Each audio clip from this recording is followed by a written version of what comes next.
नमस्कार, मैं हूँ अर्षा मेहता। आपका हमारे चैनल में स्वागत है और आप देख रहे हैं वर्ल्ड न्यूज। आज हम बात करेंगे दुनिया भर से ताजा घटनाक्रम से रूबरू कराएंगे, जिसमें अंतर्राष्ट्रीय संघर्ष, राजनीति और हमारे समक्ष उभरते महत्वपूर्ण समाचार शामिल हैं। आज सबसे पहले बात करेंगे श्रीलंका में राष्ट्रपति अनुरा कुमार दिसानायके की नेशनल पीपल्स पावर पार्टी ने 225 सदस्य संसद में 123 सीटें जीती, जिससे उन्हें आर्थिक पुनरुद्धार के लिए व्यापक समर्थन मिला। उनकी पार्टी ने पारंपरिक तमिल गढ़ों, विशेषकर जफना में भी जीत दर्ज की, जो कि श्रीलंका की राजनीति में एक बड़ा बदलाव दर्शाता है। फिर बात करेंगे, डोनाल्ड ट्रंप ने अपने प्रशासन में सहयोगियों, उग्रवादियों और अनुभवी नेताओं को पदों पर नियुक्त किया है। इनमें Marco Rubio, Tulsi Gabbard, Pete Hegseth, Elise Stefanik, Elon Musk और क्रिस्टी नोएम शामिल हैं, जो व्यापक नीतिगत बदलावों का नेतृत्व करेंगे। अगली खबर, इजरायल हिजबुल्लाह संघर्ष में हिजबुल्लाह ने इजरायली सैन्य ठिकानों पर हमले का दावा किया, जबकि इजरायली हवाई हमलों में 200 आतंकी मारे गए। लेबनान में नागरिक ठिकाने में भी निशाना बने।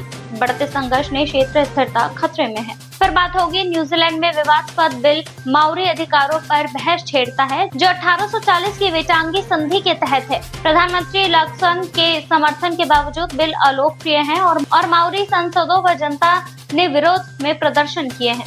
पहली खबर, श्रीलंका में 15 नवंबर को घोषित आधिकारिक चुनाव परिणामों के अनुसार राष्ट्रपति अनुरा कुमार दिसानायके की मार्क्सवादी पार्टी नेशनल पीपल्स पावर ने संसद में बहुमत हासिल किया, जिससे उन्हें आर्थिक पुनरुत्थान के एजेंडे पर काम करने के लिए मजबूत समर्थन मिला है। चुनाव आयोग के मुताबिक एनपीपी ने 225 सीटों में से कम 123 सीटें जीती, जबकि विपक्षी समागी जाना बालवेगिया ने 31 सीट हासिल की है। सितंबर में राष्ट्रपति चुने गए दिसानायके ने पारंपरिक राजनीतिक दलों को चुनौती दी, जो 1948 में स्वतंत्रता के बाद से सत्ता में रहे। भले ही उन्हें केवल 42% वोट हासिल किए थे, दिसानायके की पार्टी ने राष्ट्रपति चुनाव के बाद समर्थन में तेजी से वृद्धि देखी, जो उनके लिए एक महत्वपूर्ण जनादेश साबित हुआ है। एनपीपी की जीत का एक अहम पहलू जाफना जिले में जातीय तमिल समुदाय का समर्थन हासिल करना था, जो ऐतिहासिक रूप से पारंपरिक तमिल पार्टियों का गढ़ रहा है। ये जीत तमिल राजनीतिक में एक महत्वपूर्ण बदलाव को दर्शाता है, जहां सिंहली बहुल नेतृत्व के प्रति तमिल समुदाय का रवैया बदलता हुआ प्रतीत होता है। तमिल ने 1983 से 2009 तक अलगाववादी संघर्ष में हिस्सा लिया, जिसमें करीब 100,000 लोग मारे गए, जिसमें करीब 1 लाख लोग मारे गए। श्रीलंका की 225 संसदीय संसद के लिए 196 सीटों का चुनाव अनुपातिक प्रतिनिधित्व प्रणाली के तहत हुआ, जबकि शेष 29 सीट राष्ट्रीय सूची के तहत पार्टियों को प्राप्त कुल वोटों के आधार पर आवंटित किया गया है। अगली खबर, डोनाल्ड ट्रंप संयुक्त राज्य अमेरिका के राष्ट्रपति चुनाव ने अपने प्रशंसा के लिए महत्वपूर्ण नियुक्तियों की घोषणा की है, जिसमें सहयोगी, उग्रवादी और अनुभवी व्यक्ति शामिल हैं। उन्होंने अपनी चुनावी जीत में उपराष्ट्रपति कमला हैरिस को हराया और रिपब्लिकन पार्टी ने कांग्रेस के दोनों सदनों पर नियंत्रण प्राप्त किया है। ट्रंप ने विदेश मंत्री के रूप में मार्को रूबियो को चुना, जो अमेरिका के पहले लैटिनो शीर्ष राजनयिक बनेंगे। ऑर्डिनरी जनरल के लिए मैट गेट्स को नियुक्ति किया गया है, जो न्याय प्रणाली के सुधारों का नेतृत्व करेंगे। तुलसी गबार्ड राष्ट्रीय खुफिया निदेशक होंगे, जबकि विवादित पर्यावरण और टीका नीतियों की आलोचना रॉबर्ट एफ कैनेडी जूनियर स्वास्थ्य और मानव सेवा सचिव के रूप में कार्य करेंगे। रक्षा सचिव के रूप में पीट हेगसेथ सेना में विविधता की प्रगतिशील नीतियों को चुनौती देंगे और माइक वॉल्ट्ज राष्ट्रीय सुरक्षा सलाहकार के रूप में नियुक्त होंगे।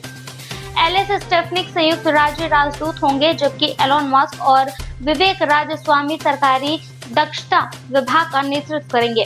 होमलैंड सुरक्षा सचिव क्रिस्टी नोएम और आंतरिक सचिव डग बर्गम और ट्रेजरी सचिव के लिए स्टॉक बेस्टन, रॉबर्ट लाइटहाइजर और हावर्ड लुटनिक संभावित उम्मीदवार हैं। वाणिज्य सचिव के रूप में लिंडा मैकमोहन के नाम उभरा है। ट्रंप ने राष्ट्रीय सुरक्षा पदों के लिए काश पटेल को संभावित उम्मीदवार के रूप में चुना है, जबकि डॉट ब्लेच डिप्टी अटॉर्नी जनरल होंगे।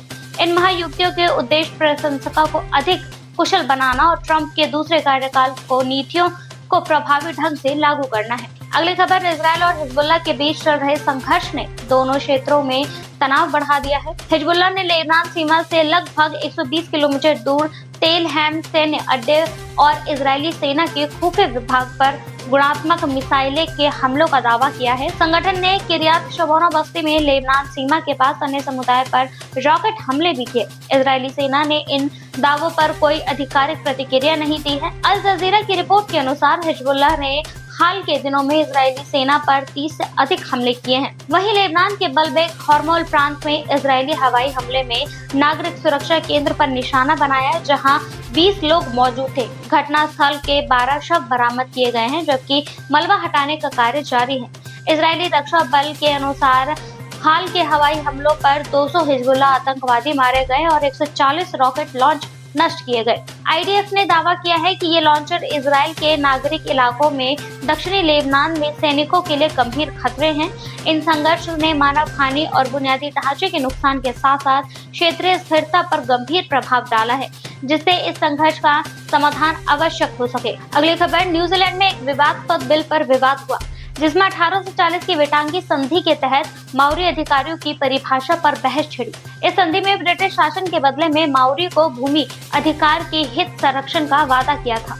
एसीटी पार्टी के डेविड नेता सिमोर का बिल इन अधिकारों के सभी न्यूजीलैंड वासियों पर लागू करना प्रस्ताव करता है, जिसे सिमोर माओरी विशेषाधिकार मानते हैं। आलोचकों का कहना है कि यह नस्लीय विभाजन को बढ़ा सकता है। हालांकि ये बिल अलोकप्रिय है और प्रधानमंत्री क्रिस्टोफर लक्सन की असहमति के बावजूद उनकी पार्टी ने सिमोर के समर्थन के लिए उसे अस्थायी रूप से मंजूरी दी है। संसद ने इस प्रस्ताव के विरोध में हंगामा हुआ। माओरी सांसदों और समर्थकों ने हाका प्रदर्शन किया, जिससे कार्यवाही बाधित हुई और वेटांगी संधि का समर्थन करने वाले कहते हैं कि इसे माओरी अधिकारियों की रक्षा के लिए बनाए रखना आवश्यक है। इस विधेयक का पारित होना अनिश्चित है और इसे अगले मतदान से पहले सार्वजनिक विचार विमर्श में रखा जाएगा। वहीं मंगलवार को प्रस्ताव के विरोध में हजारों प्रदर्शनकारी वेलिंगटन पहुंचने की योजना बना रहे हैं, जो संभवतः देश के सबसे बड़े नस्लीय संबंधों मार्चों में से एक होगा। फिलहाल के लिए बस इतना ही। दुनिया जगत की और भी खबरों को देखने के लिए देखते रहिए हमारे चैनल को और इसे लाइक, सब्सक्राइब एंड शेयर करना ना भूलें।